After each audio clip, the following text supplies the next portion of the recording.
আসতেছে না কেন? আহছে একটু কই যামু? কাম আছে আল্লাহ হই। আহা বিথি তুই এখান থেকে যা তো। আমার মন মেজাজ ভালো না, আমি একটু চিন্তায় আছি। এখন আমি তোর সাথে যাবো না। না নজে কুলসুম কো বাইতে যাম। আচ্ছা ঠিক আছে, তুই যা, আমি আসতেছি। এখন যা যা যা যা। আও কিন্তু আচ্ছা ঠিক আছে। কটকড়ি কটকড়ি কটকড়ি। বুঝলাম না ভাবি আমাকে এত তাড়াতাড়ি ওই জায়গা থেকে পাঠাই দিল কে? না বিষয়টা তো আমার দেখার লাগবো। কটকড়ি আব্বা আব্বা তুমি এত দেরি করলা কেন? তুমি তো প্রতিদিন এদিক দিয়ে যাও। কতক্ষণ ধরে তোমার জন্য অপেক্ষা করতেছি আমি। আব্বা এতে নাও, এই 3000 টাকা রাখো। মা আমার কাছে চাইছিল, খুব কষ্ট করে আমি জোগাড় করছি। এখানে বেশিক্ষণ থাকো না আব্বা, যাও যাও তাড়াতাড়ি চলে যাও। আচ্ছা ঠিক আছে, তুই ভালো থাকিস। মা হুনো, তুমি যে জায়গায় কাজ করতেছো বাড়ির কেউ মধ্যে খোঁজ খবর রাখো। কে কি হইছে? কেরা কি করলা বার ক? কেরা কেরা ফেলাইছে? হুনো তাইলে পারে। এবার তো বুঝবার পারছো?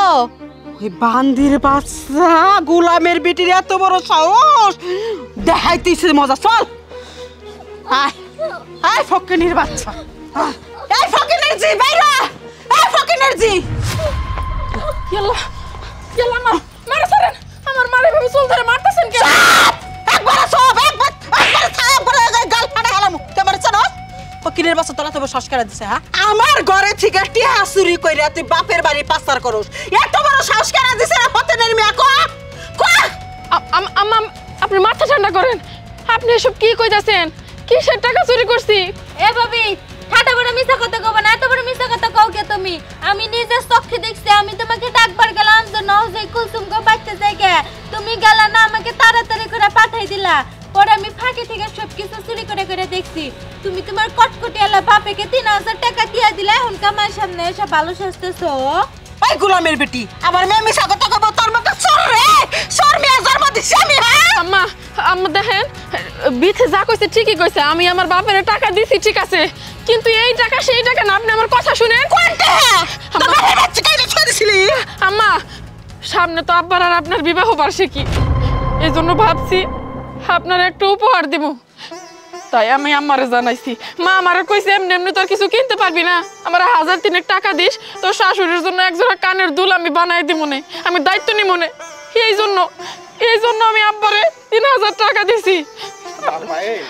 আব্বা এই যে তোর সোনার গহনা কানের দুল। এই যে দেখেন, এই যে আপনার জন্য আমি এই দুল বানানোর জন্য আব্বারে 3000 টাকা দিছি। মা চাইছিল আমার কাছে।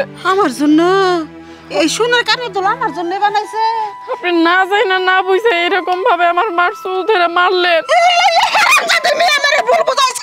তুমি ভাবি ভাবি ভাবি ভুলটা না আমারই হইছে। হয় না বিথি একটা কথা কইছে আর ওটাই শুনে তুমি ভাবির উপরে এত খারাপ খারাপ ব্যবহার করলা। ভাবির গায়ে পর্যন্ত তুমি হাত তুলছো, কাজটা করা তোমার ঠিক হয় নাই।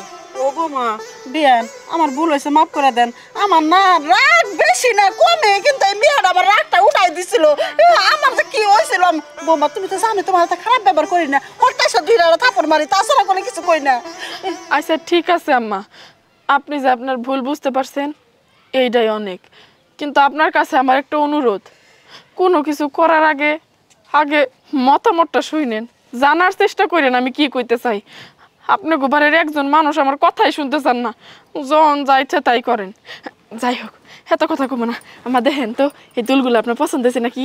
খুব পছন্দ হয়েছে বোমা। তুমি মনে থেকে তোমার শাশুড়িরে মাফ করছো তো? হ্যাঁ মা, মাফ করে দিছি। চলেন তো আমরা সবাই একসাথে খাবার খাই আজকে। চল আব্বা বিয়ান চলেন, আমরা চুল গেলে চলেন বেগুন ভাজা খাই গে।